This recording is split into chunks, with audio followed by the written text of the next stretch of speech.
Om Swastiastu. Perkenalkan, nama saya Madi Danujaya, NIM 1913031017. Di sini saya akan mempresentasikan ujian akhir semester praktikum kimia organik, yang mana sebagai dosen pengampu yaitu Bapak Dr. Inyoman Tike MSI. Adapun 12 pertanyaan yang akan saya bahas, yaitu pertama, dalam sistem kesetimbangan tunjukkan mana yang lebih banyak cis atau trans dalam isomerisasi asam maleat atau fumarat. Nah, pada sistem kesetimbangan yang lebih banyak adalah isomer trans. Isomer ini merupakan isomer yang paling stabil. Nah, perubahan isomer geometri dari yang satu ke lainnya dapat berlangsung melalui senyawa antara yang bersifat ion atau radikal bebas. Asam maleat dapat diubah menjadi asam fumarat dengan bantuan HCl pekat. Dengan adanya H+ dari HCl menyebabkan pemutusan ikatan rangkap atau ikatan pi dari asam maleat. Ikatan sigma yang terjadi menyebabkan strukturnya dapat berputar menjadi lebih baik atau stabil dalam posisi trans. Kemudian pelepasan H+ menyebabkan terbentuknya asam fumarat pada akhir reaksi. Selanjutnya nomor 2 yaitu kencur atau Kaempferia galanga L adalah suatu atau salah satu jenis tanaman obat yang tergolong dalam suku jahe-jahean dan banyak digunakan sebagai bahan baku obat tradisional atau jamu. Fitofarmaka, industri kosmetika, penyedap makanan dan minuman, rempah, serta bahan campuran saus rokok pada industri rokok kretek. Bahkan dapat dimanfaatkan sebagai biosektisida. Kencur mengandung senyawa etil p-metoksisinamat atau EPMS. Sebutkan langkah-langkah solusi dan identifikasi secara tuliskan rumus prosedur EPMS lengkap dengan gugus fungsi yang terkandung. Langkah-langkah isolasi dan identifikasi senyawa etil p-metoksisinamat dengan metode ekstraksi Sochlet adalah sebagai berikut. Yang mana sebanyak 100 gram kencur kering yang sudah digerus dibungkus dengan kertas sari kemudian dimasukkan ke dalam ruang ekstraktor Sochlet. Ke dalam labu dasar bulat dimasukkan 250 ml petroleum ether dan beberapa butir batu lidi. Kemudian alat Sochlet dipasang dan dilengkapi dengan pendingin reflux. Labu dasar bulat berisi petroleum ether dipanaskan secara perlahan hingga petroleum ether mendidih. Uapnya masuk ke ruangan pendingin reflux dan menetes menimpa sampel kencur dalam ruangan ekstraktor. Ekstraksi dilakukan secara kontinu selama 3 jam. Setelah dihentikan ekstraksi dengan kemudian saring dan dipaketkan dengan jalan menguapkan larutnya dengan evaporator vakum hingga volumenya tinggal 50 ml. Dan residu kemudian didinginkan dengan penengah es sampai terbentuk kristal. Kristal yang terbentuk dipisahkan dari pelarutnya dan direkristalisasi dengan etanol sehingga diperoleh kristal etil p-metoksisinamat murni titik leleh 48 sampai 49 derajat Celcius.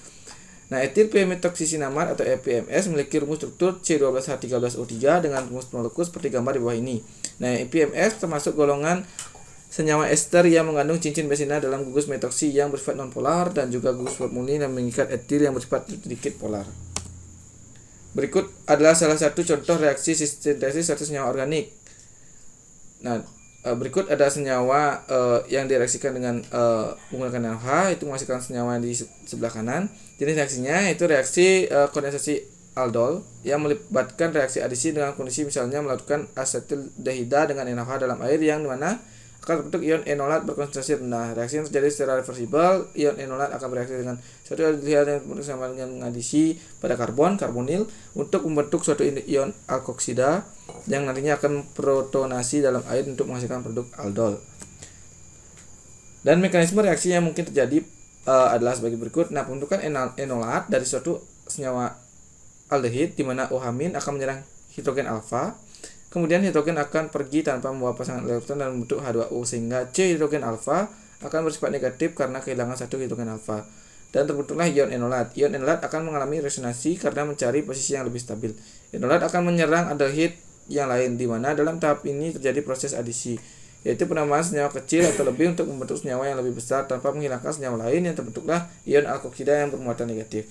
Nah, dalam tahap ini ion alkoksida akan bereaksi dengan asam basa dalam air, di mana ion alkoksida tersebut akan menyerang H atau protonasi, kemudian terbentuk suatu produk yaitu aldol.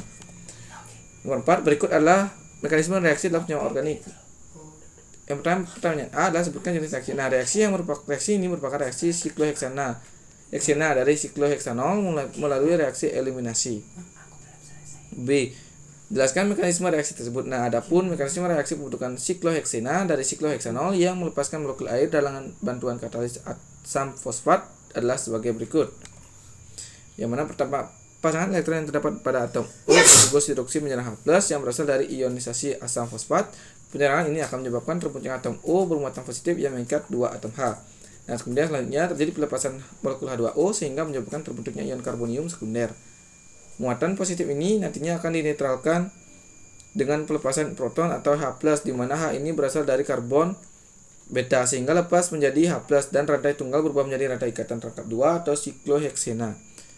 Kemudian pertanyaan C, jelaskan katalis yang digunakan. Katalis yang digunakan yaitu asam fosfat yang mana H+ bersifat sebagai katalis karena di akhir setelah produk berupa sikloheksena terbentuk akan dilepaskan H+. Pertanyaan 5, jelaskan reaksi berikut dengan melibatkan proses diporsionasi aldehid tanpa hidrogen pada posisi alfa yang diinduksi oleh basa. Jelaskan pernyataan tersebut mekanisme reaksi yang terjadi.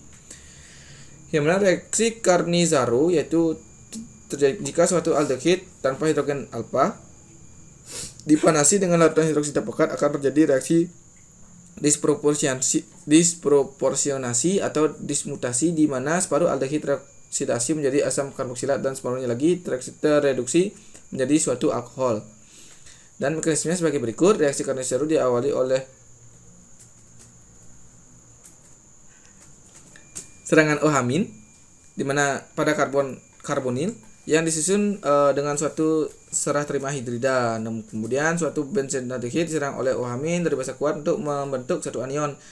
Karena anion terbentuk tidak stabil, maka terjadi pemindahan pasangan elektron bebas membentuk ikatan rangkap struktur karboksil yang lebih stabil. Akibatnya atom H proton berpindah ke atom C karbonil yang suatu bensenaldehid yang lain terbentuk suatu struktur intermediate asam benzoat dan ion enolat. Anion tersebut dapat memindahkan ion hidrida ke karbon karbonil dan molekul aldehid lain sehingga setelah itu terjadi perpindahan proton yang menghasilkan anion karboksil dan alkohol. Ion benzoat terlarut dalam lapisan air sedangkan bensil alkohol terlarut dalam ether. Pertanyaan nomor 6 itu etanol merupakan senyawa organik yang berasal dari pengubahan glukosa oleh Saccharomyces cerevisiae. Untuk meningkatkan kadar alkohol maka dilakukan destilasi. Nah, gambarkan rangkaian alat destilasi sederhana dengan posisi termometer yang tepat dan benar untuk tensi didih cair dalam jumlah banyak. Ditinjau dari penggunaan energi mana yang lebih efisien mendestilasi di daerah pegunungan atau di tepi pantai. Mengapa demikian? Nah, destilasi merupakan suatu metode pemisahan yang didasarkan atas perbedaan kecepatan dan kemudahan menguap. Untuk mempercepat proses penguapan larutan yang akan destilasi, maka dibutuhkan suatu suhu lingkungan yang lebih panas. Maka dari itu, mendestilasi larutan di tepi pantai lebih efektif dibandingkan mendestilasi di pegunungan. Hal ini karena suhu di pantai relatif lebih tinggi sehingga dapat membantu proses penguapan larutan yang akan didestilasi menjadi lebih cepat.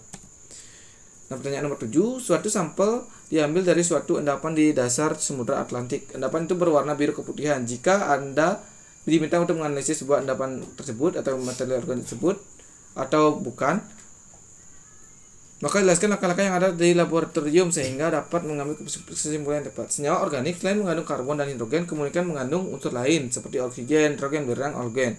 Untuk mendeteksi unsur yang terkandung diperlukan reaksi khusus.